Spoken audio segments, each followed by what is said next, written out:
What if the painting that changed a billionaire's life was born in a room where the artist couldn't afford the paint? It was a gray winter morning in a city that had forgotten how to care for dreamers. The kind of morning where the sky hangs low and everything feels muted except the quiet desperation inside a small apartment above a laundromat.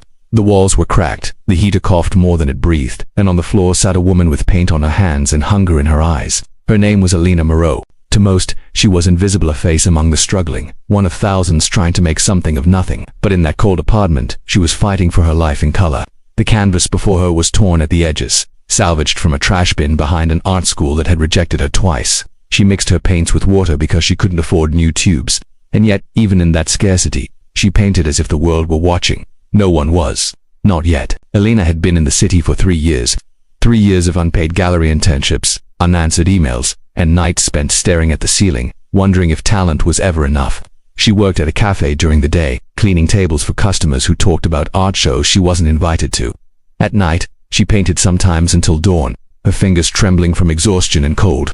Her paintings were haunting, filled with silence and movement, faces without names, rooms without light. They felt like memories you couldn't quite place, and that was her curse, too emotional to be commercial, too raw to hang in a gallery window. But one night, everything changed. The power had gone out in her building and she was painting by candlelight. The flame flickered, throwing strange shadows across her work. It was then she noticed something she'd never seen before, a small reflection in the wet paint.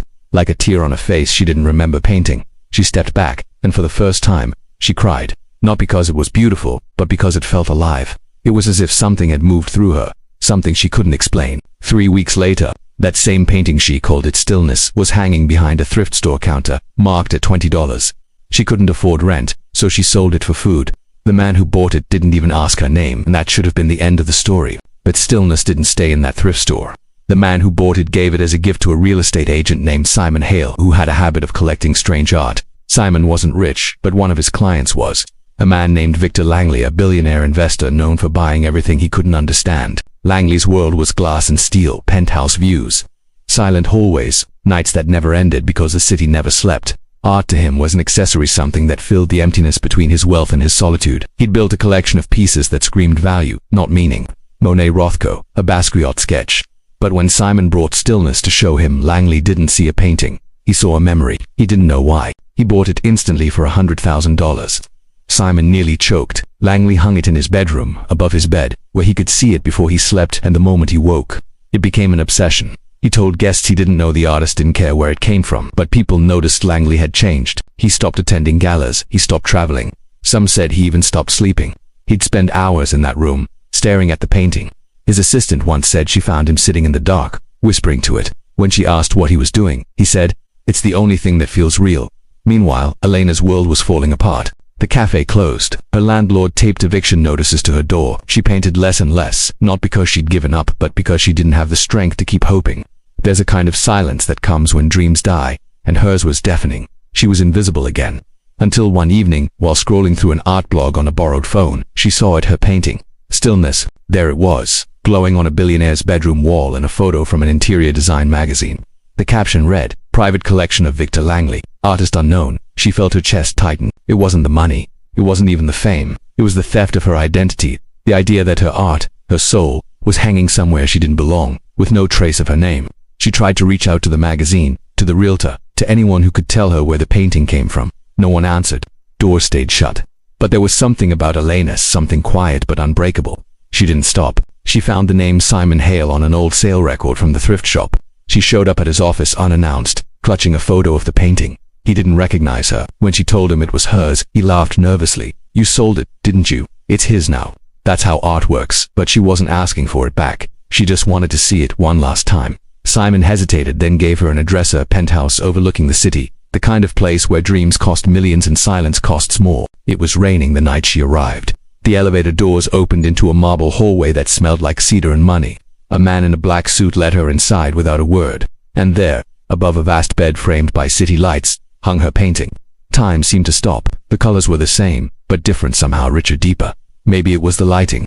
Maybe it was something else. She stepped closer, and in the reflection of the glass, she saw Victor Langley standing behind her. He didn't speak, neither did she. For a long moment, the room was filled with nothing but the hum of rain against glass. Then he said quietly, "It's yours, isn't it?" She nodded. He walked closer, eyes never leaving the painting. "When I look at it, he said. I feel like it's looking back. She didn't know how to respond. He told her he'd been having dreams since he bought it. Dreams of a woman painting in the dark, of candlelight flickering against cracked walls. He described details he couldn't have known, the exact shade of blue she'd mixed, the tear-shaped reflection she'd seen that night. She felt the air leave her body. How do you know that? She whispered. He didn't answer. Elena reached out, her fingers trembling as she brushed the bottom corner of the canvas. And that's when she noticed something. There was a faint mark, something that hadn't been there before, a smudge like a fingerprint pressed into the paint. Fresh, though the work was years old. Langley stepped closer. I see it too, he said softly. It wasn't there before last night. The lights flickered, neither of them moved. Outside, thunder rolled across the city. The reflection of the painting shimmered in the window, and for a split second Elena thought she saw her own face inside it, just behind the woman she'd painted. Watching her, Langley whispered, "Do you think it's alive?" She turned to him, but before she could speak, the lights went out completely. The room fell into darkness, and somewhere, in the silence between heartbeats and thunder, came the faintest sound, like the soft scrape of a brush against canvas. When the lights came back on, the painting was different. The tear on the face was gone. Langley stared, pale and shaking. "It's changing," he said. Every night, Elena stepped back, her mind racing, her pulse echoing in her ears. Something inside her whispered to run, but another voice, quieter and deeper, told her to stay. She couldn't look away, because now, for the first time, she realized the truth about stillness. It wasn't finished, not yet, and the person it was waiting for was her. The room was silent, except for the faint hum of the city seeping through the glass. Elena stood frozen, her gaze locked on the canvas that had once been her salvation and now her terror. The tear that had marked the woman's face was gone, erased as if it had never existed. The paint was dry, but the colors seemed to pulse faintly, like veins beneath skin. Langley took a slow step forward. His reflection wavered beside hers, both faces caught in the dim afterglow of lightning that flashed beyond the window. "It changes when I dream," he murmured. "Every night something moves, something shifts. I wake, and it's different." Elena felt a coldness crawl up her spine. "You're saying it's alive?" He didn't answer. Instead, he reached out, fingertips hovering over the canvas but never quite touching it. "The first night the background changed color," he said quietly. "The second night the woman's eyes opened, and now," his voice faltered, "now the tear is gone." Elena's eyes darted across the painting, searching for brushstrokes that weren't hers, for any sign of tampering, but everything, the layered pigments, the way the light played on the texture, was exactly as she'd painted it. And yet it wasn't. The woman's face looked subtly older now, as if years had passed within the pigment itself. She whispered, "This shouldn't be possible." Langley turned to her. "And yet it is." The air between them was heavy with unspoken questions. Outside, the rain softened to a whisper against the glass. Elena wanted to leave, to run from whatever this was, but she couldn't. The painting had called her here. She could feel it. Langley gestured toward a chair. "Stay, watch it. Maybe it'll show you what it showed me." She hesitated. The room smelled faintly of turpentine and cedarwood, the scent of wealth colliding with the memory of her own poverty. She sat, her eyes never leaving the painting.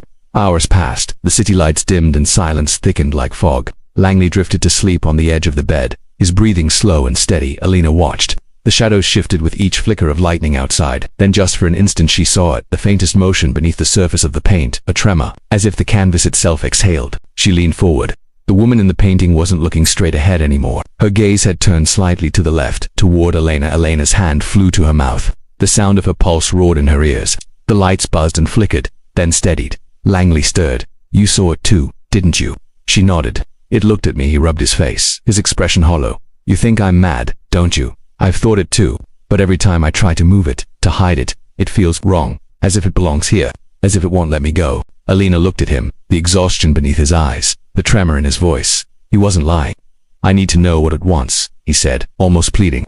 "And I think you do too." The words lingered, heavy with something unspoken. Over the next few days, Elena stayed in the penthouse. She told herself it was to study the painting, to understand it, but deep down, she knew there was something more, a pull she couldn't explain. Every night, it changed. Sometimes subtly a shadow moved, a streak of color deepened. Other nights it was more dramatic. Once the background seemed to fill with smoke, faint and swirling, like a dream half remembered. Langley grew restless. He began recording their observations, marking each change with meticulous notes. Elena painted beside it, trying to recreate what she saw, but the copies were lifeless. They had no pulse, no breath. The original remained untouchable, existing somewhere between art and memory. One night, Langley confessed something. "I think I've seen you before," he said, his voice soft but steady. "Before all of this," Elena frowned, where he hesitated. "In a dream. Long before I bought the painting." The words hit her like a cold wave. "That's impossible." "Maybe," he said, "but I remember a woman painting in the dark, candlelight flickering, the sound of rain." And when I saw this piece for the first time, I thought I know this moment. Alina didn't answer. She couldn't. The world felt suddenly smaller, folded into itself as if time were no longer moving in one direction. Later that night, she dreamt of the same scene, but this time, she wasn't painting. She was inside the painting, standing behind the woman she'd created. The air smelled of smoke and oil. The walls were gone, replaced by darkness. She reached out to touch the figure's shoulder, but before she could, the woman turned her head. It was her. Alina woke, gasping, sweat slick on her palms. The painting glowed faintly in the moonlight, as if illuminated from within. The woman's face had changed again, no longer expressionless. She was smiling. A chill ran through Alina. Langley was already awake, standing before the canvas, eyes wide. "She's happy now," he whispered. "Why is she happy?" Alina shook her head. "I don't know, but she did." Somewhere deep inside, she knew that the painting was no longer just paint and pigment. It was a memory made flesh, hers, maybe his, maybe something older. Over the next week, the line between reality and illusion blurred. Objects in the room seemed to shift when no one was looking. The air grew colder near the painting, as though it absorbed warmth. Langley began to deteriorate. He spoke less, ate less, slept rarely. He'd wake from nightmares, whispering fragments of conversations that made no sense. Alina, on the other hand, began painting again, not from choice, but from compulsion. She'd wake in the middle of the night, hands already moving, brush gliding across canvas as if guided by something unseen. The colors she mixed were ones she'd never used before, deep violets and greens that seemed to shimmer. Langley watched her, his voice distant. "It's using you." She didn't stop. Each stroke felt inevitable, necessary. When she finally stepped back, she realized she'd painted the same woman again, but this time her eyes were closed, peaceful, resting. Langley's expression softened. "It's finished." But Alina shook her head. "No, it's starting over." That night she couldn't sleep. She wandered the apartment, the silence pressing against her chest. She stopped by the window, watching the city lights blink far below. For a moment she thought she saw her reflection move independently of her body. She turned, no one was there. Then she heard the faint sound of a brushstroke, a single soft line drawn in darkness. She turned toward the painting. The woman's eyes were open again, and she wasn't looking out anymore. She was looking down. At something. Alina followed her gaze.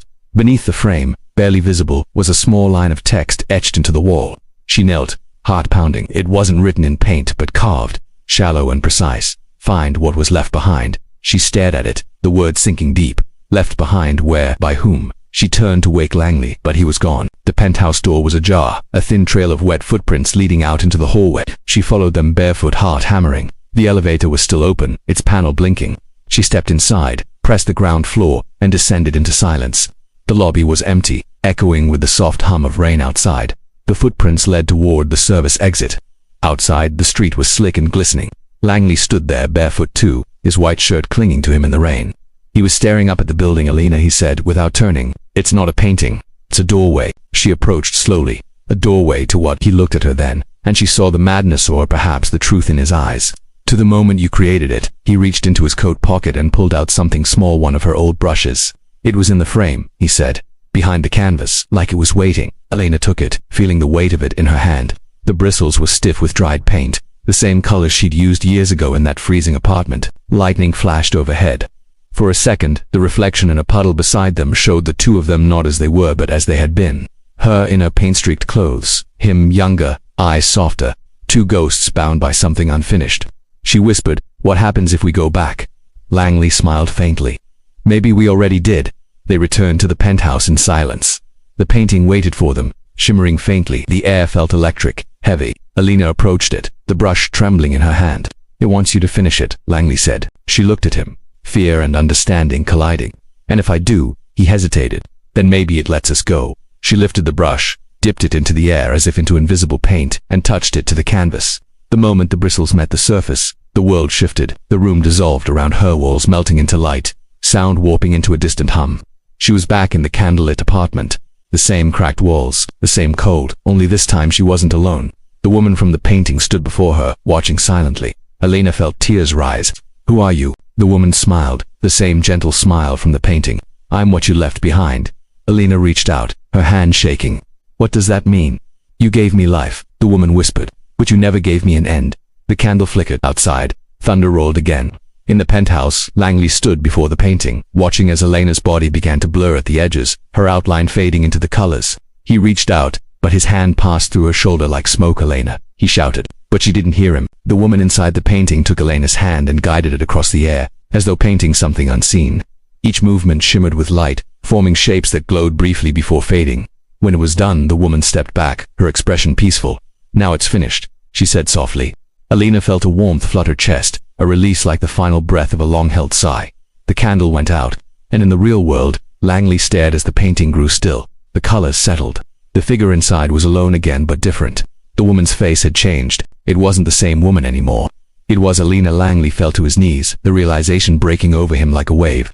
He reached out, his fingers trembling, touching the cool surface of the glass. "Alina," he whispered. The city outside kept burning in light. The painting no longer moved. The brush lay on the floor, wet with paint that shimmered faintly before drying into silence. Somewhere deep in that silence, he thought he heard her voice, soft, almost serene.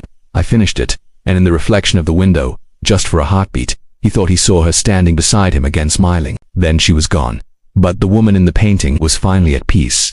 For the first time, stillness lived up to its name, and Langley, broken and trembling, realized that maybe that was what it had wanted all along. For weeks after that night, Langley barely left the room. The penthouse felt hollow without Elena's presence, too large, too silent. Every sound seemed to echo through the emptiness she left behind. The painting still hung above his bed, unmoving now, serene, but Langley couldn't look at it without feeling something twist inside him, grief, guilt, awe, fear. He didn't know which anymore. He tried to move it once. He called for 2 men from the gallery to take it away. But when they touched it, the glass cracked clean down the center, an invisible fracture, as if the air itself resisted. One of the men stepped back, pale, muttering that the temperature near it was wrong, too cold. Langley dismissed them and sent them home. The next morning, the crack was gone. He stopped trying after that. Nights became heavier. The city outside continued its endless rhythm, traffic murmuring below, lights flickering like a pulse, but Langley's world narrowed to that single room. He began to dream again, always of her, always the same. Alina standing by the candlelight, her brush poised midair, turning slowly toward him. Only this time she was silent. Her lips moved, but no sound came. And behind her the woman she'd painted stood as well, both figures overlapping like reflections on glass. He'd wake drenched in sweat, her name still caught on his tongue. During the days he tried to work, tried to speak to his assistants, his partners, his advisors, but every conversation felt hollow, voices distant, like echoes bouncing through water. When he looked at people now, he saw textures, tones, the way light clung to their faces. The world itself had become a painting, one that was slowly losing its frame. One evening, weeks later, Langley returned from a board meeting he barely remembered attending. As he stepped into the penthouse, something felt different. The lights were dimmer than usual, the air thick, the city's hum was faint, distant, muffled, as if he'd walked underwater. He dropped his coat, his shoes, then he saw it. The painting wasn't the same. It still showed Elena's face, peaceful, eyes closed, but the background had shifted. It wasn't the gray void it had been before. Now, behind her, faint and blurred, was a city skyline. His city, the one just beyond his window. Langley stepped closer, pulse rising. It wasn't a copy of the skyline, it was his view. The angle, the glow, even the faint red beacon atop the tower across the street. It was as if the world inside the painting had mirrored his own. His breath trembled. "Alina." He reached out, touching the glass. The surface was cool, but beneath it something pulsed, faint but rhythmic. Like a heartbeat, he stumbled back. That night, sleep refused to come. He sat in the dark, staring at the painting as the city moved around him. Sometime before dawn, the sound of a voice or whisper broke the silence. It came from the canvas. Soft at first, indistinct, then clearer. "Victor." He froze. It was Elena's voice. He stepped closer, barely breathing. "Alina," the voice came again, weaker now, like it was traveling from a long distance. "Help me." He pressed his palm flat against the surface. "Where are you?" No answer. Only the faint sound of wind or maybe breath. He stood there for hours, waiting for it to return. It didn't. But the next morning, something new had appeared, barely visible, in the corner of the painting. Another figure, small, blurred, standing behind the skyline, watching. Langley stared at it until the sun rose, his eyes stinging from exhaustion. The figure was indistinct, but the posture was familiar, upright, distant, observing. The shape of a man, his stomach turned. That day he contacted an art restorer, a woman named Dr. Evelyn Morin, one of the few who specialized in analyzing haunted or cursed artworks, a term she detested, though her reputation had been built on it. She arrived in the evening, her equipment precise, her demeanor unshaken. Langley didn't tell her everything, just that the painting was changing. She studied it under UV light, infrared, magnification. Her brow furrowed. "There's something unusual here," she said. "The pigment layer, it's behaving as though it's organic, alive." In a way, he said nothing. She turned to him. "You're sure no one's tampered with it?" "I live alone." She nodded slowly, then lowered her voice. "Mr. Langley, are you familiar with the concept of sympathetic resonance?" He frowned. "In physics." "In emotion," she said. "In theory, an artwork can trap memory, intention. When something is created with great emotion, pain, obsession, it can hold an echo of the creator. Sometimes, that echo responds to whoever observes it long enough, feeds off them, reflects them back. Langley stared at her. You're saying it's feeding on me? I'm saying it's aware of you. She packed up quickly, refusing to stay the night. As she left, she paused at the door. Don't sleep in the same room with it, she warned. Not until you understand what it wants. But Langley didn't listen. He couldn't leave her. That night, the dreams returned clearer now, sharper. Alina standing before the painting, calling his name, the brush still in her hand, her face pale, frightened. Behind her, shadows moved, whispering. He woke, gasping, stumbled to the painting. The city skyline behind her glowed faintly in the dark. The figure, his reflection, was gone. He touched the surface again. This time it was warm. He pressed harder, and for the briefest instant, the world tilted, the floor disappeared. He was standing in another room, dim light, the smell of paint, wax, rain. The air was cold. He turned, heart racing. He was back in Elena's apartment, the same one from the dreams, the same cracked walls, the same scattered brushes. Elena, his voice sounded small, distant. A whisper came from behind him. You shouldn't have come. He turned. She was there, or something like her. Elena stood at the far end of the room, her clothes dark with paint, her eyes hollow. She looked the same and yet different, paler, fading at the edges, as if her form was struggling to stay solid. You're inside it, she said. You shouldn't be here. Langley took a step forward. How do I get you out? You can't. There must be a way. She shook her head. You don't understand. It doesn't want me to leave. What is it? Elena's eyes darted to the walls, where faint shapes seemed to move, stains, shifting like liquid shadows. It's everything we put into it. Every thought, every feeling, every failure. It's alive because we made it that way. Langley's throat tightened. Then we can unmake it. She smiled faintly. You can't unmake a memory. The air shimmered. The floor trembled slightly, like a breath passing through the walls. He reached for her, but the space between them warped, stretched. The sound of a heartbeat filled the air, louder, faster. The light bent, the room collapsing into color. He woke sprawled on the penthouse floor, gasping, his hands stained with streaks of gray-blue paint. The canvas loomed above him. Now her eyes were open. He stumbled backward, knocking over a lamp, the crash echoing through the vast silence. He stared at his own likeness on the canvas, so detailed it couldn't have been imagined. Over the following days he tried to ignore it. He locked the room, closed the blinds, moved to the guest suite. But no matter where he went, he could feel it, like a pulse beneath the floorboards, like eyes following from behind the walls. He began hearing her voice again, sometimes soft, sometimes pleading. Victor, sometimes angry. You promised. He stopped answering the phone, stopped eating. The mirror showed a thinner, paler man each morning. He barely recognized himself. On the 7th night he awoke to find the door to the locked room open. The faint scent of turpentine hung in the air. Inside, the painting glowed faintly, and there beneath it was the brush again, the same one Elena had used. Its bristles were wet. Langley knelt, trembling. He picked it up, expecting to feel paint, but instead blood. The voice came from behind him, soft, almost tender. Finish what she started. He turned, but no one was there. Only the faint impression of movement, the smell of rain. He looked back at the painting. Elena's expression had changed once more.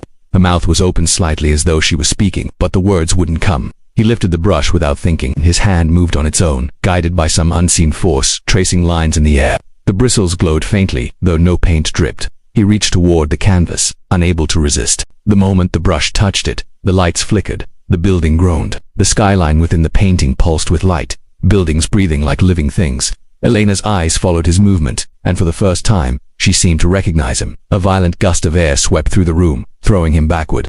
The lights went out, plunging everything into darkness. When they came back, the painting was whole again but different.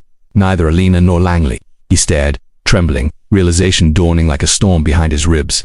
It was about the act of creation itself, the endless loop of artist and subject, feeding each other, consuming each other. Langley sank to the floor, breath shallow. The air felt heavier, harder to breathe. He could feel the walls closing in, the faint pulse beneath his skin, aligning with the rhythm inside the painting. Then he saw it, words etched faintly at the bottom corner, just as before. But somewhere deep inside, a terrifying thought began to take shape. Maybe she had become it. The words pulsed in his mind like a fever. You finish what you love. Langley sat on the floor for what might have been minutes or hours. Time had started to bend inside that room, slipping sideways, pooling around him like a reflection that refused to stay still. The painting loomed above him, still silent, but no longer passive. It watched. He could feel it watching. The faceless figure on the canvas held a brush mid-stroke, its arm frozen in motion. The rest of the image had taken on an uncanny depth, as if layers had opened beneath the paint. He could almost see movement inside it, faint ripples like water disturbed by something beneath the surface. His pulse matched its rhythm. Langley pushed himself to his feet, the room spinning around him. He needed to leave, to breathe. The penthouse felt wrong to still, too aware, but as he turned toward the door, a low sound stopped him, a breath not his own. It came from the painting. A single, steady inhale. Then silence. He turned slowly. The air around the canvas shimmered faintly, heatless but visible, like the air above fire. The faceless figure seemed to lean forward, just slightly, and Langley felt the unmistakable pull of gravity, like the painting had weight, as though it were drawing him closer. He stumbled back, clutching the wall. "No," he whispered. "Not again." The reflection in the window caught his eye. His face looked odor lines deeper, eyes sunken. When he turned his head, the reflection didn't. It just stared back at him. He moved to the door, fumbled with the lock, and fled. The elevator carried him down 43 floors in a blur of light and steel. Outside, the city was restless, vibrating with late-night energy. He wandered aimlessly through rain-soaked streets, the sounds of sirens and footsteps dissolving into the haze. Every puddle he passed reflected not his image, but flashes of color, streaks of gray, blue, and crimson that rippled like living paint. He couldn't escape it. By dawn, he found himself standing at the edge of the river, staring at the shifting reflection of skyscrapers in the dark water. The world looked like a painting now, its colors bleeding, its shapes uncertain. He thought of Alina, how her eyes had looked the last time he saw her, wide, afraid, but resolute. How she'd whispered, "You can't unmake a memory." He closed his eyes. Then what am I supposed to do? The answer came not from his thoughts, but from somewhere deeper, a sound behind him, faint but deliberate. When he turned, a woman was standing a few feet away, umbrella tilted against the drizzle. "Mr. Langley." It was Dr. Evelyn Moran. He blinked in disbelief. "How did you?" "I had to see it again," she said. "You didn't answer my calls. Something told me I should come." He hesitated. "It's not safe. Neither are you," she replied. "You look half dead." Langley let out a quiet laugh, brittle as glass. "You have no idea." She stepped closer, studying him with a cautious intensity. "Whatever's happening, it's not finished. I could feel it the moment I stepped inside your building, like static in the air." He shook his head. "It's not the air. It's the painting. It's feeding on what? On me, on her, on both of us." She didn't flinch. "Then we find a way to starve it." He looked at her for a long moment. There was something steady in her eyes, rational, grounded, the kind of focus he hadn't felt in weeks. He nodded slowly. "Come with me." When they entered the penthouse, the air felt colder than before, as though the building itself was holding its breath. The curtains shifted without wind. Evelyn froze mid-step, her gaze fixed on the wall. "Oh my God," she whispered. The painting was changing again right before their eyes. The faceless figure was no longer alone. Another shape was emerging beside it, faint outlines catching themselves in real time, strokes appearing from nowhere. Evelyn's breath caught. "It's painting." Now Langley's voice was hoarse. "It does that sometimes." She moved closer, scanning it under her small UV torch. The light revealed veins of color beneath the visible layer, lines, curves, forms hidden under the surface, faces upon faces, like ghosts trapped beneath ice. She lowered her light slowly. "There are dozens of them," she murmured. "People." Langley's throat tightened. "Elena's not the first." "No." Evelyn's eyes flicked up to him.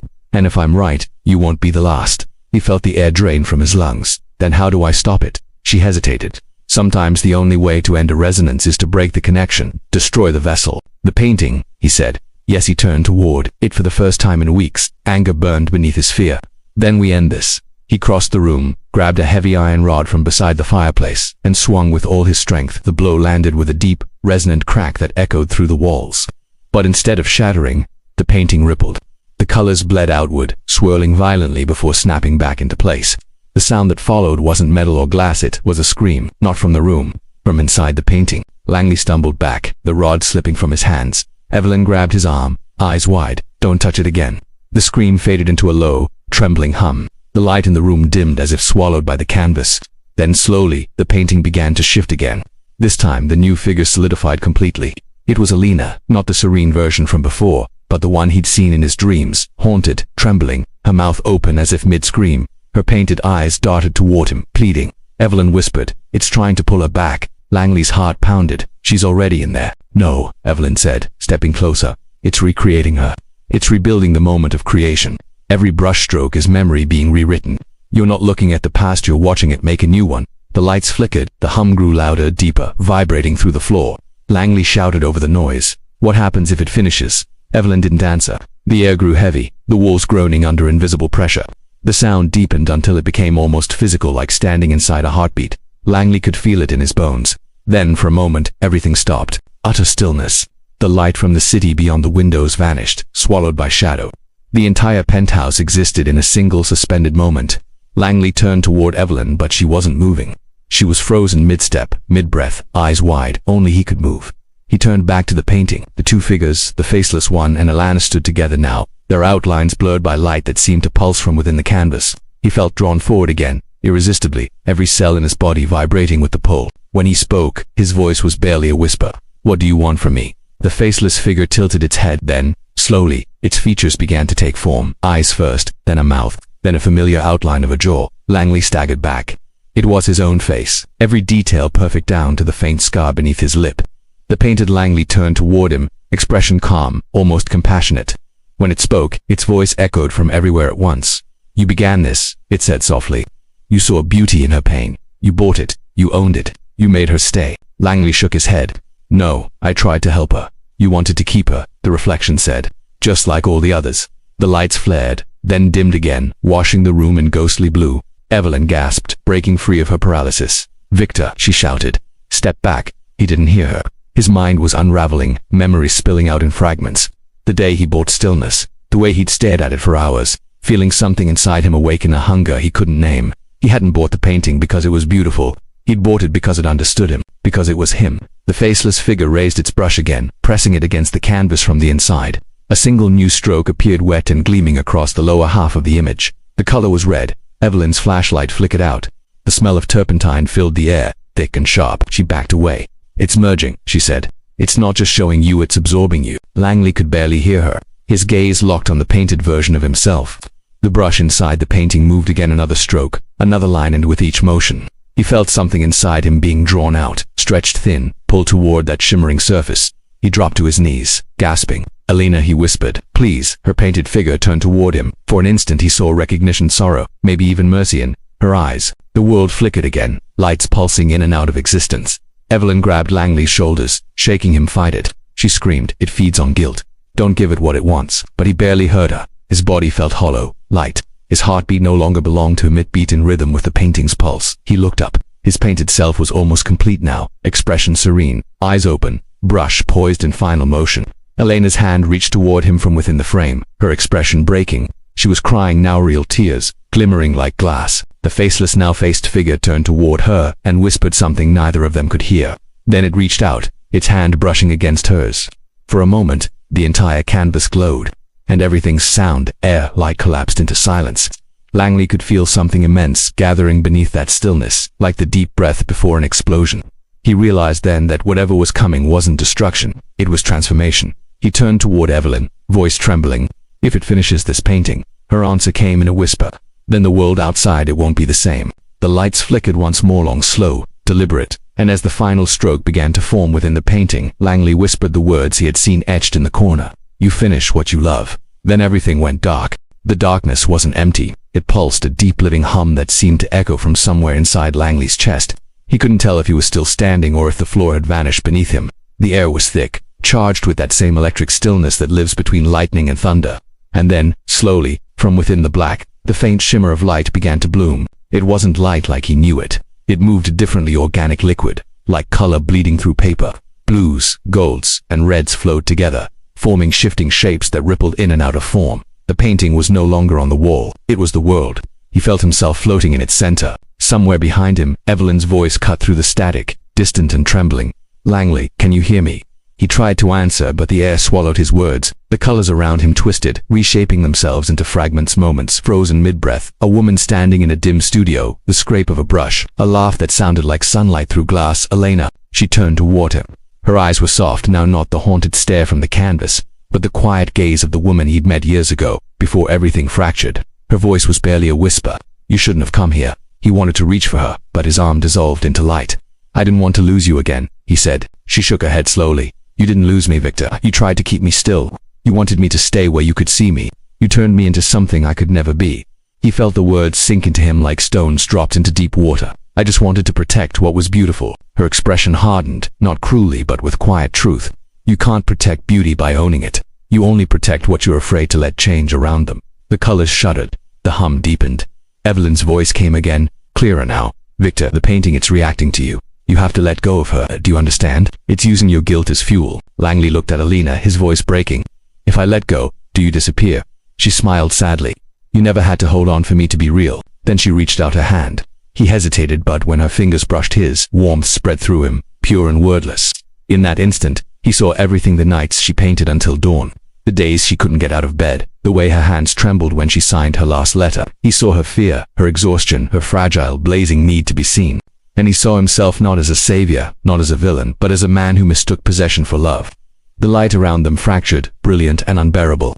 The hum turned into a roar. Evelyn shouted something from the edge of the storm. He couldn't make out the words, but he saw her shape, arms raised, trying to reach him. The painting's surface was collapsing inward now, folding upon itself like fabric caught in a whirlpool.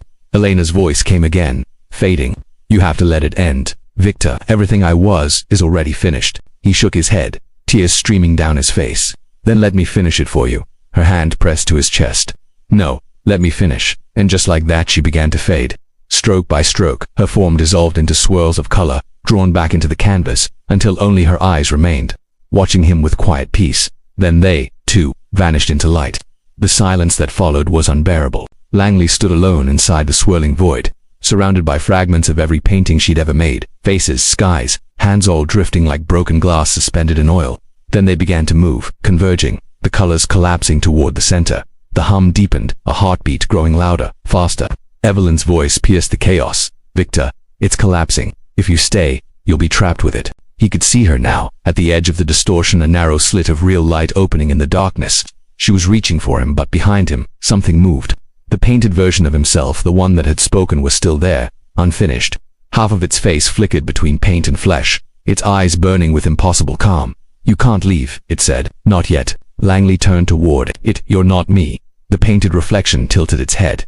I'm what's left of you, the part that needed her to stay. If you leave me here, you'll forget. You'll go back to being nothing. He stepped closer. Maybe that's what I deserve. The reflection smiled faintly. You think this is penance? This is creation. You made me. You made this. Langley's voice rose, shaking. Then I'll unmake it. He reached out, gripping the figure's wrist. The contact sent a surge of light through both of them, and for a moment he felt everything Elena had poured into her work, her pain, her brilliance, her desperate need to be free. He realized then that the painting wasn't feeding on death or guilt. It was feeding on remembrance. It lived because they refused to let go. And he knew what he had to do. He closed his eyes. You finish what you love, he whispered. So I'll finish you. The reflection's eyes widened, not in anger, but in recognition. It nodded once, almost gratefully. Then do it. Langley pulled. The world split open. Color exploded in every direction, red, gold, violet, washing over him in waves. The sound became a single, continuous note, stretching so high it felt like silence. He fell through it, through light and memory and something that might have been peace, and then white, pure, blinding white. When he opened his eyes, he was lying on the cold floor of the penthouse. The morning sun was streaming through the glass, flooding the room with soft gold. The air smelled of turpentine and dust. The painting was gone. Only an empty frame remained, hanging crookedly on the wall. Evelyn knelt beside him, her face pale but alive. Victor, she whispered, you're back. He sat up slowly, staring at the frame. The space where the canvas had been shimmered faintly, like heat haze. Is it over? She looked at the wall, her brow furrowed. I think so. The energy's gone. But even as she said it, Langley felt something else, something quieter, deeper. A presence that wasn't gone, just transformed. He rose to his feet, walking toward the frame. Inside the faint shimmer, he saw movement, a swirl of color, barely perceptible, like the afterimage of a dream. And for the briefest instant, he thought he saw her Eleanor smiling, not trapped, just watching. He whispered, thank you. The shimmer faded. For the first time in months, the room was completely still. Evelyn stood behind him. What did you see? He turned to her. The end of something beautiful. She studied his face, searching for the right words. You destroyed the painting. You destroyed her work. Langley shook his head. No, I set it free. She said nothing, just nodded once, as though she understood more than she could ever explain. The days that followed were quiet. The Billionaire's collection was sealed off, the penthouse closed for investigation. Reporters whispered about the disappearance of Stillness, the painting that had captivated the art world and then vanished without a trace. Langley stayed away from the press. He spent his time walking the city streets at dawn, sketching the way the light touched the water. It wasn't art. It wasn't even meant to be. It was something closer to forgiveness. But sometimes, late at night, when the wind moved just right, he thought he could hear the faint sound of brushstrokes, soft, rhythmic, like a heartbeat hidden inside the silence. One evening, months later, a letter arrived. No return address. Inside was a single photograph. It showed a new painting hung in a small gallery in Lisbon. The colors were warm, fluid, alive.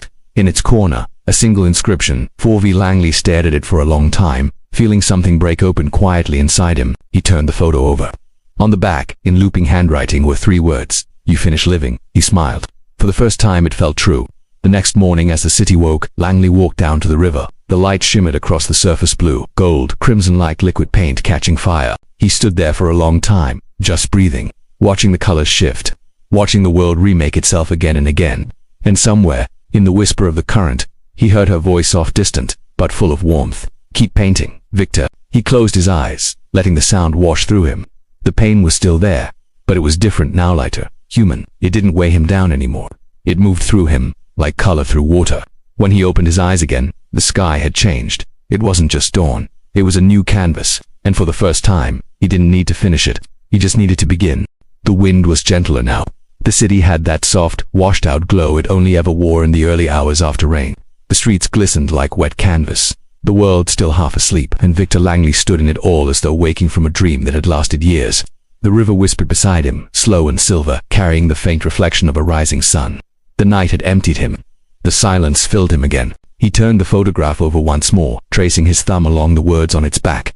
"You finish living." Each letter felt alive under his skin, a message or maybe a reminder that the act of creation doesn't end with the artist, and love doesn't vanish when it can't be held, it just changes form. Langley slipped the photo back into his coat and began to walk. The gallery that once displayed Elena's work had been stripped bare, its walls now plain white, waiting for something new. He stepped inside quietly. The air smelled faintly of varnish and dust, familiar, like memory returning to touch his shoulder. At the far wall, where stillness had once hung, there was nothing now but faint marked squares where the frame had pressed against plaster. He reached out, fingertips grazing the outline. A ghost of a presence lingered there, as if the painting's absence had left behind its own texture. He didn't cry this time. He just stood there and let the stillness settle around him, breathing in what remained. Evelyn joined him a few moments later.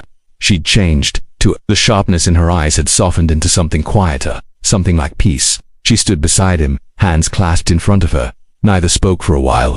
Finally she said, "They asked if you wanted to give a statement about what happened." He smiled faintly. "What would I even say? That a painting taught me how to let go." She tilted her head, a small smile ghosting across her face. "Maybe that's enough." They both looked toward the empty wall. The silence between them wasn't heavy anymore, it felt open, like the pause before a new beginning. Evelyn turned to him. "I've been studying what happened. The energy readings, the patterns. It wasn't destruction. It was translation. The frequencies resembled the ones found in creative flow states. What you and Alina shared, it was like two imaginations collapsing into one field." Langley frowned thoughtfully. "So it wasn't haunting. It was creation, refusing to end." "Yes," she said softly. "Art continuing itself." He looked up at the ceiling light, at the way it flickered across the white walls. "Then maybe we didn't destroy it. Maybe it just became something else." Evelyn smiled. "Maybe that's what creation really is, becoming something else." Her words lingered in the space, weightless yet heavy with truth. Langley turned back to the wall. He imagined what Alina might paint there if she were here, how she might capture this silence, this strange peace that felt neither ending nor beginning. A sky without color yet full of light. A river that flowed in both directions at once. For the first time, he didn't need to see it to understand it. Outside, the morning had brightened into gold. They left the gallery together, parting ways at the corner where sunlight spilled across the pavement. Evelyn pressed his hand before she walked away. "She's still painting," she said quietly. "Wherever she is." Langley nodded. "So am I." That afternoon, he found himself at his old studio, one he'd abandoned years ago, back when collecting had replaced creating. Dust coated the tables, the smell of turpentine still faint in the air, 1,000 half-finished sketches stacked like forgotten thoughts. He opened the window. Light fell in, sharp and clean. For a long while, he didn't move. He simply listened to the sounds outside, the traffic murmuring, the faint rhythm of footsteps, the world breathing. And then, quietly, almost shyly, he reached for a brush. The bristles felt rough, familiar. He dragged them gently through a streak of paint and pressed them to a blank canvas. The first stroke wavered, uncertain. The next was steadier. Soon color began to breathe again under his hand. But this time, he didn't paint what he saw. He painted what he remembered feeling. The trembling blue of her laughter, the fractured light of guilt, the warmth of release. Shapes formed and blurred, and as they did, he realized something Alina had known all along. Art wasn't about preserving life, it was about surrendering to it. By sunset, the room glowed. The new canvas wasn't perfect. It wasn't even finished, but that was the point. It pulsed quietly, alive in its incompleteness. Langley stepped back and smiled. That night, he left the studio window open. The wind moved through the room, brushing against the canvas. For a moment he thought he saw the faint shimmer again, a subtle pulse of color at the edge of sight, like the echo of a dream. But he didn't turn to look. He just let it be. Days passed, then weeks. Langley began to visit galleries again, not as a collector, but as an observer. He watched young artists display their first works, raw, uncertain, full of risk. He recognized in them the same hunger that once drove him, the same fragile need to be seen. He didn't tell them who he was. He just listened. Sometimes, when he saw a painting that made him stop breathing for a moment, he would smile quietly to himself. He had learned the hardest truth, that beauty doesn't belong to anyone. It passes through us. It asks only to be witnessed, not owned. And every so often, in the quiet hum of a gallery crowd, he thought he could hear her brush again the faint scratch of a bristle on canvas, rhythmic, patient, infinite. Years later, a small exhibition opened on the riverfront. It wasn't a grand affair, just a modest space filled with local artists, sunlight pouring through tall windows. In one corner, among the new faces, was a small painting signed VL. It showed a river under dawn light. The colors seemed to shift when viewed from different angles, muted at first, then alive, as if breathing. Beneath the water's surface, faint reflections hinted at another world, one that could never fully be seen but somehow was always felt. Viewers paused there, whispering about its strange tranquility. A few said it made them think of loss. Others said it felt like peace. No one agreed on what it meant, and Langley loved that, because that meant it was alive. On the final evening of the exhibition, he stood by the river outside, watching the sky turn from gold to violet. The lights of the city shimmered across the surface, each reflection trembling before it disappeared. He thought of Elena not as a ghost, not as a wound, but as a current, moving, always moving. He closed his eyes and let the breeze pass over his face. For the first time, he didn't wonder where she had gone. He knew she had become the motion itself. A voice drifted through his mind, not as a whisper but as memory. You can't protect beauty by keeping it still. He smiled. I know, he murmured to the air. But you can love it by letting it move. The city lights flickered in agreement, or maybe in coincidence. Either way, it was enough. As night deepened, Langley turned to leave. The world didn't feel haunted anymore. It felt awake. The air carried the faint scent of rain and paint. Somewhere far off, laughter echoed from an open window. Life was happening, messy, fleeting, brilliant. He walked slowly, unhurried, carrying no weight but memory, no fear but forgetting.